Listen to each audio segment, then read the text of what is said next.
Folks, welcome back to the Weight Concept presented by the Ring Magazine. Directly after the Ryan Garcia, Rolly Romero main event in the middle of Times Square, right here in New York City. As you can see, I'm a bit discombobulated, and I'm kind of at a loss for words, because what just happened is more shocking than someone being knocked out. It's more shocking than someone that we thought, an A-side fighter, losing against a B-side fighter on this card. That happened. And yeah, that's shocking to a degree, but it's not as shocking as the totality of this card, and the icing on the cake being, will the real Ryan Garcia please stand up? Because tonight, he was nowhere to be found, and instead, Rolly Romero upsets Ryan and this entire movement for a Ryan Garcia-Devin Haney rematch. In the main event, in the middle of Times Square, he beats Ryan, not just on the scorecards, but he just wanted to win. And he had a good game plan, and he executed it, but Ryan Garcia was not here tonight. I said it on Twitter. I don't know who the guy was that entered the ring after riding around in a Batmobile in royal blue with King Rye on his shorts, but it wasn't Ryan Garcia, because this guy that I saw in the main event was a different person. And as a fighter, not in a good way. What do I mean? The breakdown. Let's go. You know, we talk about in combat sports how events have a lot of hype and most times fail to deliver. In the case of last week in London, a lot of hype for Conor Ben, Chris Eubank Jr. That did not fail to deliver. In fact, it exceeded the hype. It exceeded expectations because two men went into that ring and they were looking to put on a fight for the ages. There was no thought about, let me get to a decision win. There was no thought about, I'm going to approach this as a Marcus of Queensberry rule boxing match. They went in there to fight. And every fan watching at home, every fan in Tottenham Stadium, 65,000 people, left that TV set or the stadium saying, I have seen one of, if not the best fights of my life. Tonight, massive expectations in the middle of Times Square. This was three main events: Ryan Garcia, Rolly Romero, Devin Haney, Jose Ramirez, and Teofimo Lopez, Arnold Barboza. And I gotta be honest, this was the polar opposite of the UK card. It just was. And it was kind of like that in every aspect. This was not 65,000 people. This was in the middle of Times Square. And in a place where, yes, the city of New York surrounded it, it was a limited amount of seats that, quite frankly, gave a different atmosphere. The police sirens, the lights, the cameras, the digital billboards is nothing like any fighter has ever seen. So that was an element of surprise, potentially, but it wasn't an excuse for what we got in two of the three main event fights of the night. Let's start, though, with Teofimo Lopez and Arnold Barboza Jr., a fight that I think most people enjoyed, a fight that for Teofimo Lopez, he went out and earned his victory against a game, and at one point, I think it was in round 8, dangerous Arnold Barboza, where he cracked Teofimo with a big right hand and potentially turned that fight. But Teofimo did what he needed to do and got a victory, and did so by showing his boxing IQ. See, when I say boxing IQ, I mean he showed a way to win the fight that was different than maybe you expected because of the way that Teo has boxed previously, but it was very slick, it was calculated, it was strategic, and it was also damaging. It got the respect of Arnold Barboza, and ultimately it got him the victory. He is your new Ring Magazine and WBO Super Lightweight Champion. He calls out Jaron Boots Ennis, who's a welterweight at 147 pounds, for a fight. He says he wants to move up, and you know what? Based on the performances we saw in the next two fights, I say, it, give it to him. If Jaron Boots Ennis is not going to move up, and he's going to stay at 47, why not? I like the fight. And Teo earned it tonight. He earned a big-time fight, more so than potentially we saw in the next two. So then we move to Devin Haney versus Jose Ramirez. And just a lot of questions, around this fight and what it was going to look like for Jose Ramirez, who I think a lot of people had said, may be past his best day. And that looked to be the case in the fight. And for Devin Haney, what was the new 2.0 evolution version of Devin Haney going to look like? Well, it looked a lot like the old Devin Haney. Especially early in the fight, it looked like an even more hesitant Devin Haney than you had ever seen before. And I know everybody is going to be online just absolutely taking the piss out of Devin Haney and saying that Ryan took his soul and that he's not the same since. We'll get to that. Trust me. And yeah, I can agree with part of that Devin did look a lot more hesitant and didn't look to engage at all in the early to middle to even into the late part of this fight. And he was continuously on the back foot. He was jabbing and moving. There were, at points, he wasn't even jabbing, he was just moving laterally. Jose Ramirez was on the front foot, but he couldn't catch Devin Haney at all. And I don't mean just with punches, I mean legitimately he couldn't keep up with it. Couldn't keep his feet in front of him.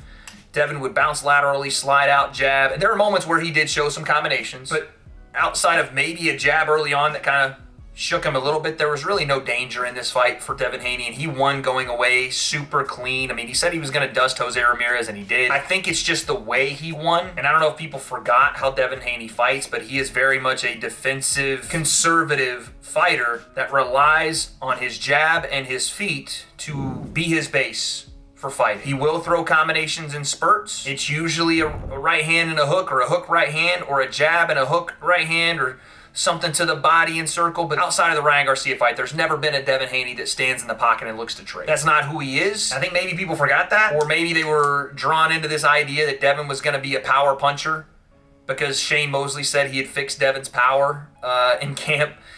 But it's the old saying, you are who we thought you were to Devin Haney, and people got obviously very upset about that because I get it. It's not an aesthetically pleasing way for fans to watch fighting. And remember, I'm comparing this because it just happened to the UK fight, to Conor Benn and Chris Eubank Jr. Conor Benn, off a long layoff, looked pretty damn good. And you know why? Because he wanted to come and bring a fight. He did not want to just win a boxing match. He wanted to win a fight. And I think that's a very, very stark difference from what we saw tonight and what we saw in England. But I saw a stat that someone posted. It was bordering on the least amount of punches thrown in a professional boxing fight through, I think, 6 or 7 rounds. And then you looked on the screen during that time, and it was like Devin had landed 15 punches, or maybe it was power punches, but 15 through like 7 rounds. And Ramirez had landed 6. So through 21 minutes of action, 21 punches had landed. That's rough.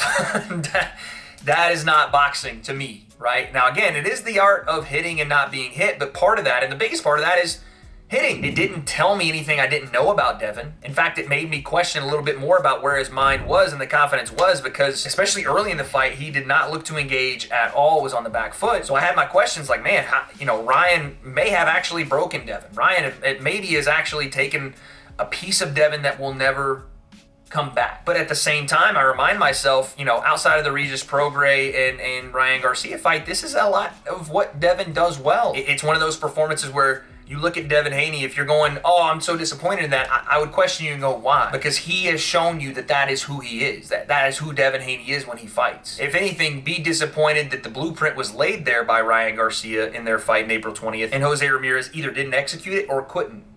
He didn't have the tools to do it. So I guess out of the lesser of two evils, or the lesser of two stinkers, Devin was that. And you do have to give some sort of credit to that, because then we go to the main event, and Ryan Garcia and Rolly Romero. And I'm going to start this by talking about Rolly Romero, because he's the winner of the fight.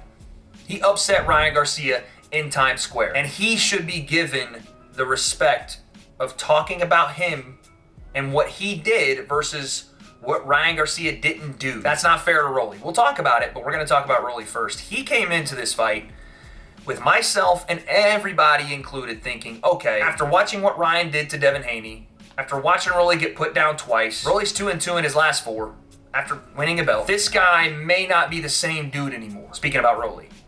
And where's his mental at after, 2 tough losses, after he was doing well in those fights? We may not need to put any stock in that spar from all those years ago, because they're different fighters now. Is his mind even in it? Is he the same guy? Is he taking it serious anymore? Is he even world level? All these things. And then you come into fight week, Ryan's looking in shape, Ryan's looking this way, Ryan's gonna fight Devin after he wins, Devin at the press conference, me separating Bill and Oscar. It all seems to be working out toward it, except if you look over to my left while this is all going on, and you look at Rolly Romero, you see him kick back with his feet up, and you hear his words talking about this fight, how he predicted he'd fight Ryan at welterweight, how he predicted that he would beat Ryan Garcia, and then Ryan and Devin can rematch anyway. That's fine. Go and have your rematch. I'm going to beat you first, but go and have your rematch. And sure as shit, Rolly Romero did just that. And he did it by outboxing Ryan Garcia. Round after round, he outboxed Ryan Garcia, and he outlanded him, and he outmuscled him, and he outpowered him, and he dropped him. Complete fight. And it wasn't Rolly's best performance. It wasn't. It wasn't even a necessarily great performance from Rolly, but it was a great game plan, and he did what he needed to do to win. Teofimo Lopez's performance is probably the best one of the night, but Rolly's game plan was perfect. He stifled Ryan Garcia, who is usually the bully, by walking forward on all his opponents, landing the left hook, intimidating them, pushing them back, keeping forward on his jab, framing with his lead hand to keep that range, letting them walk on, bang, left hook behind it. Rolly did to Ryan what he does to everyone else. I want you guys, if you didn't see it, go back and watch Rolly's lead hand throughout every exchange they have. Always. In Ryan's face, touching him. Feint, swing the lead arm, get it in front of Ryan's face, let you see it to the body. Upstairs. Feint, left hook. And that first left hook that he let loose on Ryan, after feinting, after going to Ryan's body, Ryan takes that lead hand. It's the oldest trick in the book. Instead of being here to catch the left hook, he's looking to parry shots. Either a jab to the body upstairs, brings the hand down, left hook on the chin, puts Ryan on the canvas in round 2. Oh, baby, it's Upset Friday in the middle of Times Square. And by the way, I haven't even talked about this.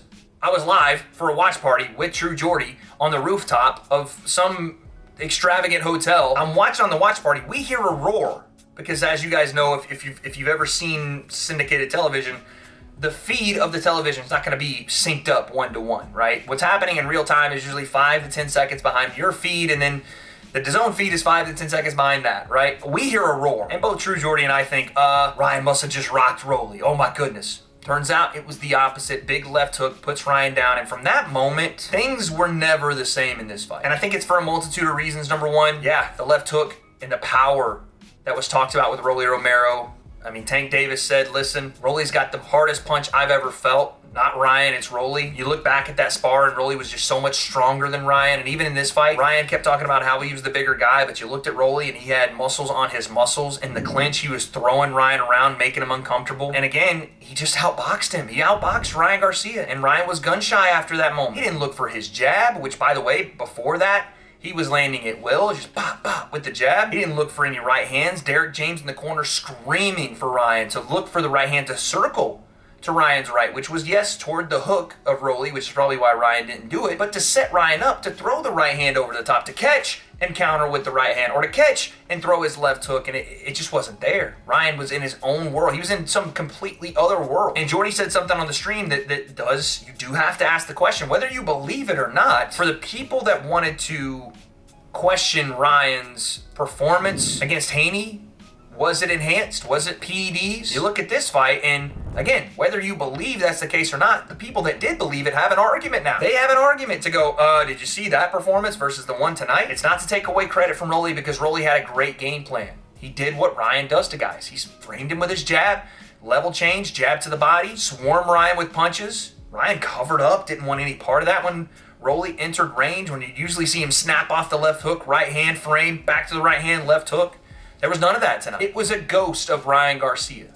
And I talked about it earlier. If Ryan took Devin's soul in the ring that night on April 20th, 2024, Ryan's crash out before the fight and potentially the stuff that went kind of even worse after the fight, that may have taken more of Ryan than Ryan ever could have taken of Devin in the ring. And I'm not trying to make excuses, but that guy that was wearing the King Rye shorts, that wasn't Ryan Garcia. That wasn't the guy that when Luke Campbell dropped him, he bit down on the mouthpiece and came forward and finished that fight. That wasn't the guy that when Devin hit him with a nasty slip left hook in their fight that bit down on the mouthpiece, said bring that shit and kept going. He looked reserved to losing this fight. Almost like he was okay with losing. And you just never saw him get into second gear. He was in first gear from the moment they rang the bell to begin the fight until it was over. And I'm going to be honest, am I biased a little bit to Ryan Garcia? For sure. As much as I've had my problems and I have condemned some of the stuff he said and did before the Devin Haney fight, I've always thought of Ryan as a guy that you want to get behind for some reason. Maybe it's his style of fighting. 24 wins, 20 of those by KO. And I'm always rooting for big fights in boxing. No secret that Ryan and Devin in a rematch after winning is one of them. So for Rolly to come out and do that to Ryan Garcia, to just overwhelm him with jabs, right hands, left hooks. It wasn't, again, a massively impressive performance from Rolly, but he did what he had to do, and he was dominating this fight. Devin said he was going to dust Jose Ramirez. Rolly dusted Ryan, dominated him. That may be the title of the video. It was disappointing because that's not what you expect from Ryan Garcia. I think that's the most disappointing part of it. And I think as much as I can sit here and say I was, perplexed by it and like, what in the world? Who is that, Ryan's going to be the most disappointed in himself because more than anyone, he knows what that was or what it wasn't or just what happened. I hate to be the guy that jumps to conclusions and starts questioning, does Ryan even want to do this anymore? Is he still trying? Does he still have the right mentality to be a boxer? Did something go on in his head that's taking him out of this?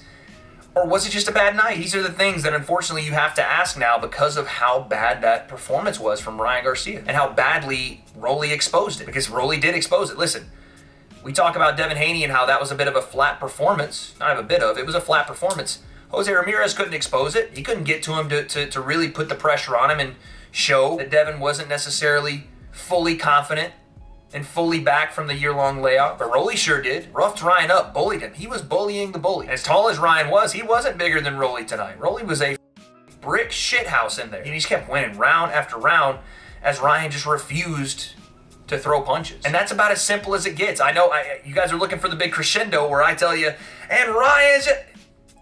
That's really where I leave it. That's how I felt after the fights were over. It was just like, oh, well, okay, it's over. And that message could mean many things. The fight's over.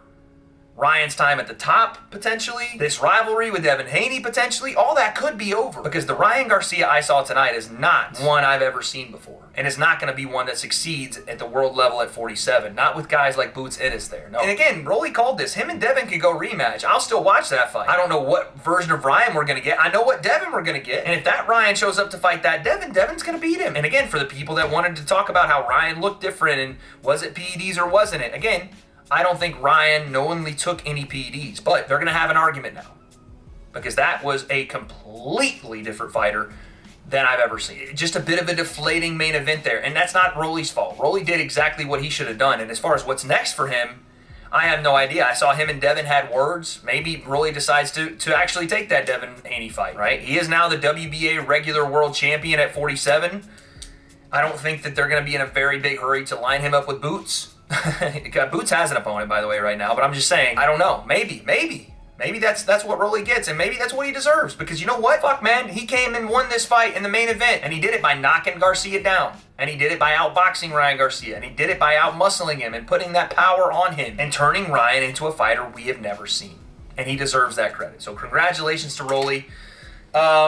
Yeah, man, what a week it's been. What an event it has been. Thank you guys for all of the support. And tomorrow, as you guys are seeing this, really today, maybe at the same time this comes out, we do have an interview with Connor Ben coming to the channel. It was supposed to go out today, but we had some issues with the upload.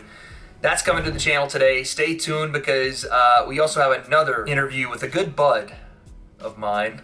And yeah, man, we're going to keep the train rolling.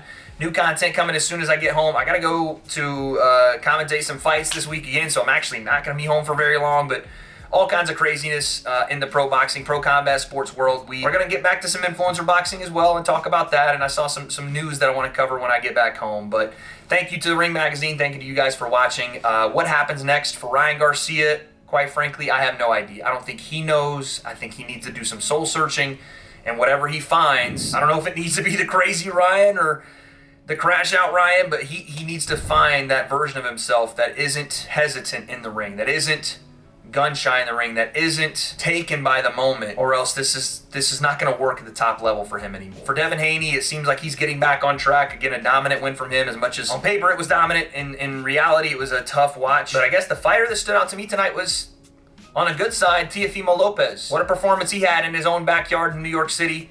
And all the opportunities, especially if we're talking about W.A.D.E, maybe you should go to him. Matter of fact, it probably should. But I guess I'll end off asking the question you all want to know. Will the real Ryan Garcia please stand up? Like I said, that guy wasn't it. Will he ever find it? I don't have those answers, but I guess we'll find out.